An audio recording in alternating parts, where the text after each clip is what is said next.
Buhari collected SUV, collected cash. When the probe got to that stage, they canceled the entire, they discontinued the probe. They said if they will, the only way they will probe Dasuki further was to probe him in camera, which means nobody will see it. They will just do it behind the scene and make pronouncements. When they realized that that won't work, they just told Dasuki to enjoy himself for the meantime, because people believe that they caught a thief. They didn't know that the thief catcher is actually Olori Uli. That was Buhari. That was the end of the whole probe.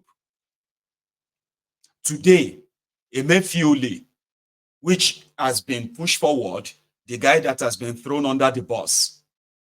I told you, I said, if they really wanted to prosecute Emefiole for his crime, 90% of everybody who took appointment from Buhari, they will be in jail now.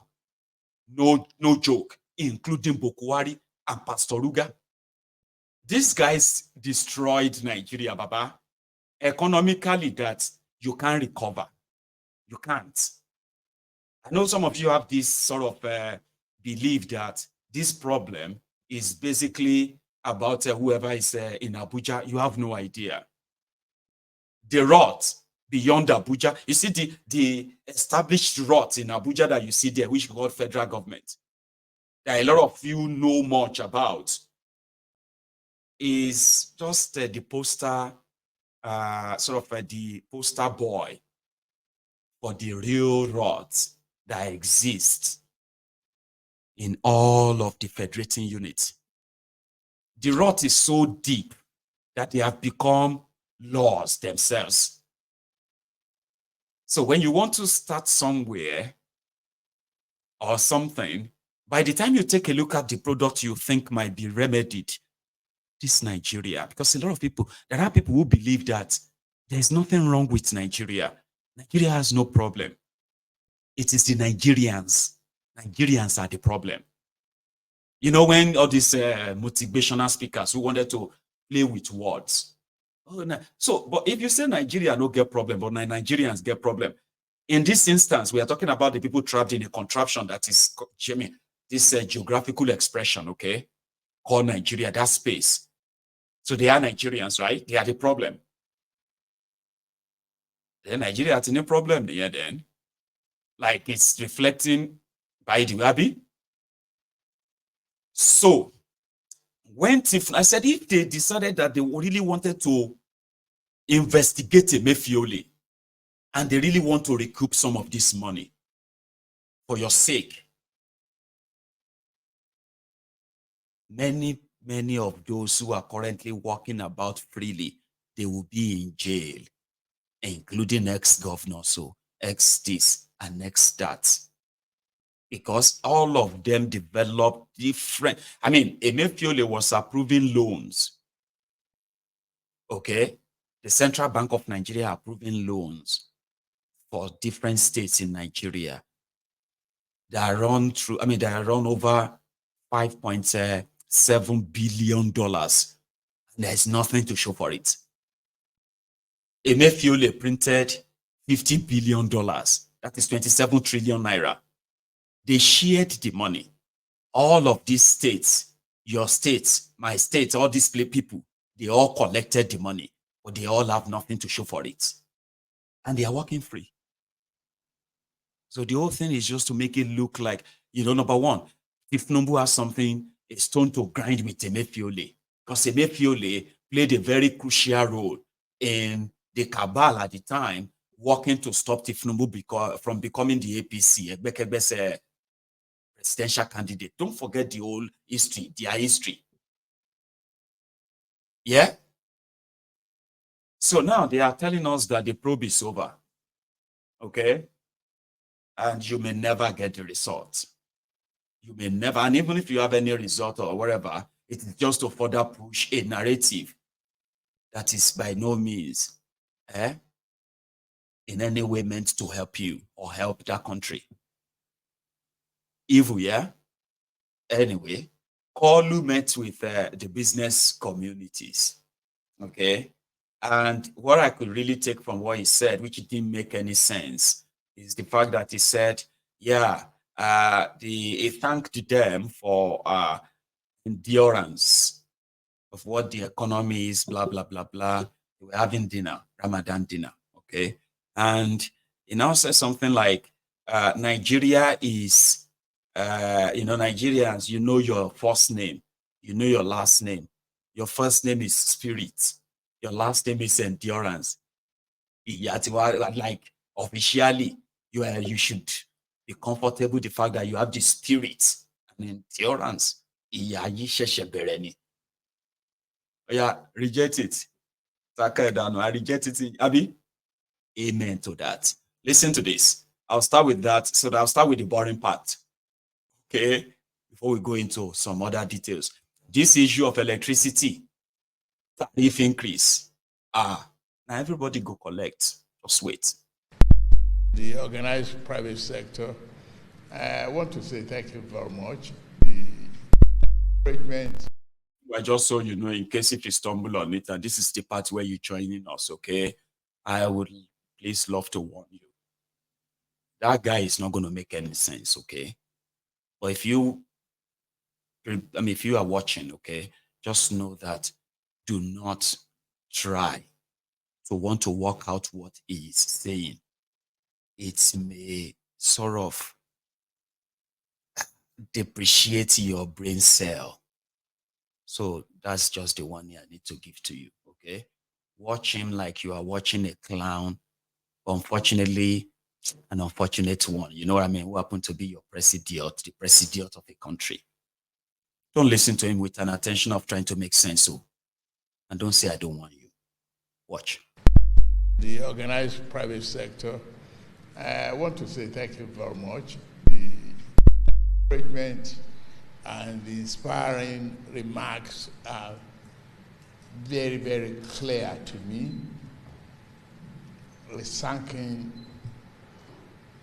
and we've heard from gas, solid mineral, finance, trade and investment on this side, how much we are pushing. I've taken you for granted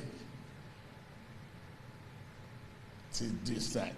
I would have summoned you before now, not during the Ramadan, because you are one very valuable part of my constituency.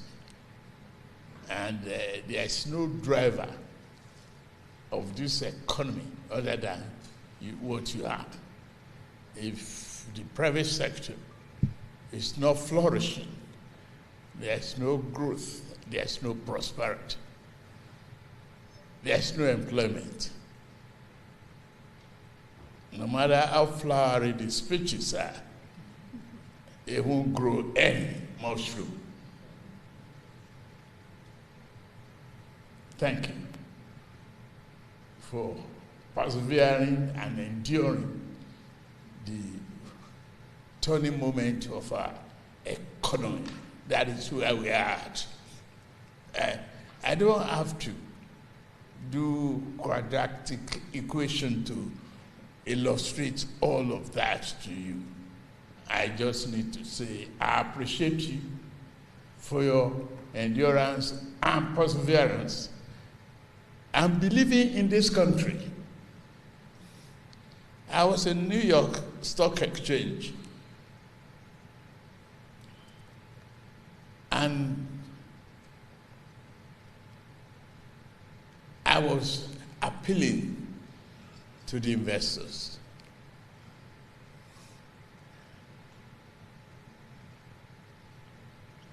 At the end of the remark, I said one thing. We only want you to show your face as a diversified and understanding, bold investors. Not we cannot do it ourselves.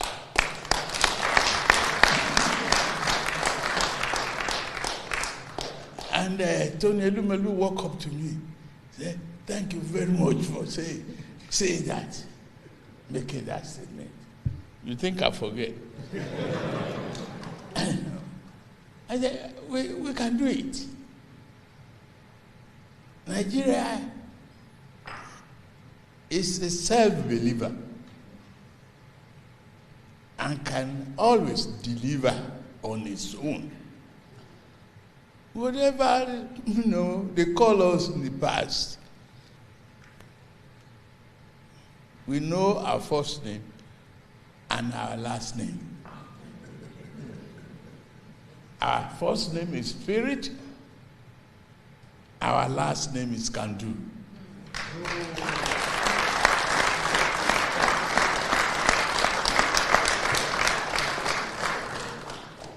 We got to go. We have to do it. And that's why you are here in this room. I drag the time, wanting to listen, to hear you out.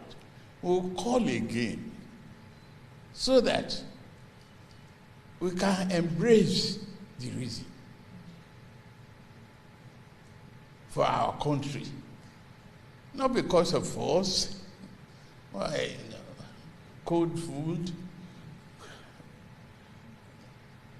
not that tasty, not because of that meal that you come here, but you want to share with your president. You voluntarily elected me. I campaigned for it. I got it. I have no excuse but perform.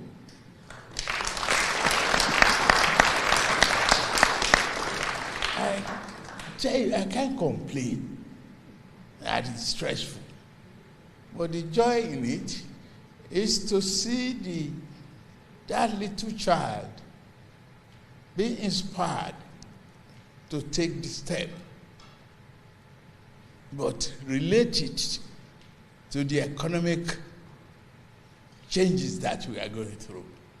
It's a baby step. And your parents, you know when it is, when that baby is taking the first few steps. And that's what we are doing. So that you guide, you take, you put a shovel, and sometimes you shout, you feel nervous about it all. So that the baby will stand upright, not to fall and bruise his or her elbows or legs, so that it can stand firmly and run the race of life. And that is what I believe we are doing here tonight. I will call you again. I appreciate the gesture. And what you have given to me is very, very inspiring to move on, cut the cost, twist the bends, summon courage, and behave rightly. Save the money, but push the economy. We will be there. There are some countries that have failed. There are some countries that have succeeded. But in your time, in our time, in my time, all of us must work together to succeed. Thank you very much. 70 years old man. 70 years old man. Nuisance Lele. Nuisance Lele. I'm sorry, right? Like, I was actually really laughing, honestly, when he's trying to find his words, and it's just like, I want you. I did. I want you. I said, don't try and understand him. Somebody said, or he's actually making sense, Omayegu, to some mad people. Can you not listen to people clapping? I mean, like, come on now. That's 7 minutes of your time that you just listen to Kolu there. Eh? Did you make any sense of anything he said? Because, okay, like the usual one, okay? The baby step is all baby step of pain. And they are all, I mean, there are parents in the room. So you all know that sometimes you shout when you are trying to raise a child. Sometimes you shout, sometimes you. But I just don't know when we have to stop a child when we are raising a child. Like, normally, right, as parents, okay, yes, you have to, when you are raising a child or a baby, first, they can't do anything themselves. You have to do it for them. That is subsidy, okay? And then, once they begin to understand and communicate and the rest of that, even from day one, all right, you still have to be subsidizing them as parents, okay? And when they get to the stage where they can now communicate, you also have to also feed them well so that they can grow very well in every part of their developing body and system with good food. You don't feel raise any child that is not well fed, that is not receiving good medical attention. Okay, a child that is that they are born inside the bush, running away from terrorists and all of that stuff. So even if they escape and the baby that break his leg and at childbirth and all of that, because that's what Nigeria is. So now the child is not even well fed, and we all know that if you don't feed a child well, they will have a wrong growth.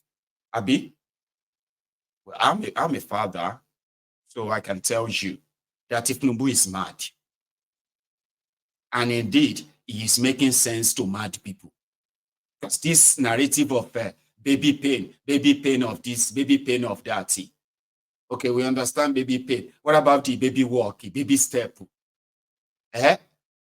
There are many children in Nigeria that are kwashiorkor, or they have polio, or they have something that crippled them because they didn't have access to proper medical care or proper food. We have some of the dumbos who are like they did not develop properly. Can you not see the country?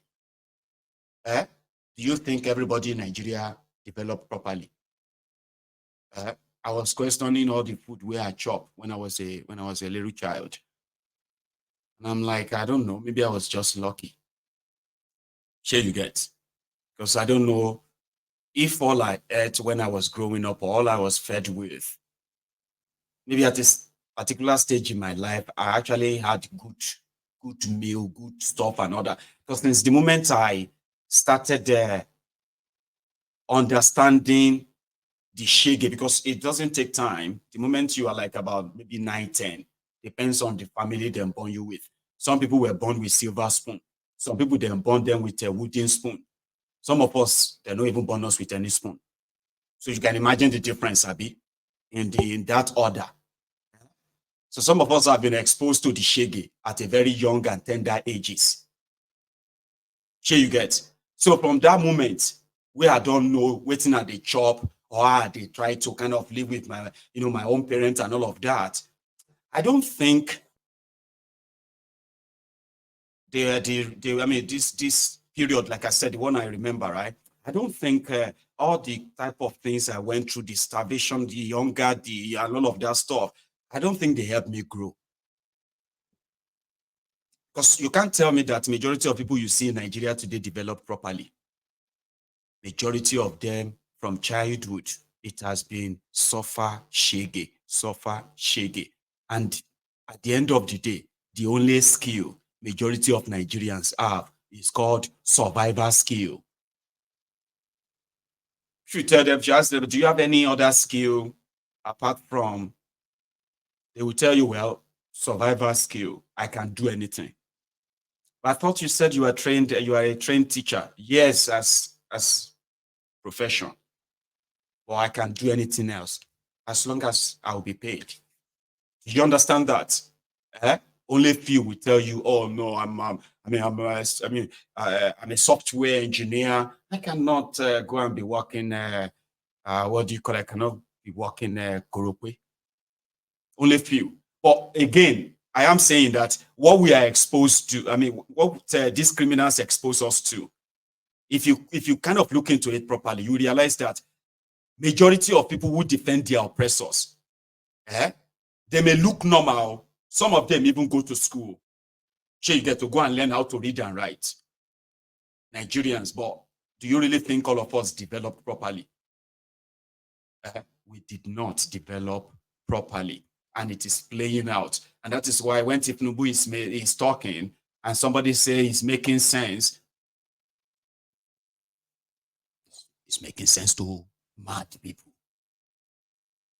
Because all this working, this analogy of childbirth, baby walking, and the rest of that, we have children that are well fed. And within a year, they will show the prospect that they are going to walk soon. A lie? Shane a lie? Tinubu has been there for 11 years. Nigeria was barely cozy, almost dead. Now, people are barely living. And they are telling you that it's baby step. You don't cripple, everywhere don't cripple, like everything don't like that. And then they tell you, say you won't take baby step. So Tinubu is mad.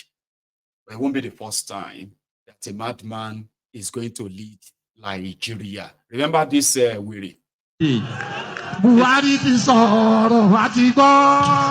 Buhari ti sọ̀rọ̀ àti gbọ́. Buhari ti sọ̀rọ̀ àti gbọ́. Buhari ti sọ̀rọ̀ àti gbọ́. Ó kiri ya ṣe bàbá, ṣe Buhari, ṣe bàbá, ṣe Buhari, ṣe bàbá, ṣe Buhari. You not see them there. The Mukus who went there because of 500 naira, 1,000 naira. They are those who are shouting a being power today, because they also stood there during the time of Awolokon on your mom. You know that one? On his man debt, they shall die. On his man debt, they shall buy. Young ones, so happy to burn their future.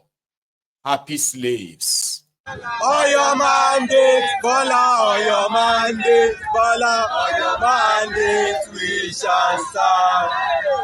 Oyo mandate, we shall stand. Oyo mandate, Oyo mandate, Bola, Oyo mandate, Bola, Oyo mandate, we shall stand. Oyo mandate, we shall stand. Oyo mandate, They shall stand. Majority of them no please stand anymore. Shaking are your mates. Hunger na anybody's mates. And then come they scream now. We voted for you. Which kind of life be this? Electricity bill is high. We can no longer feed anymore.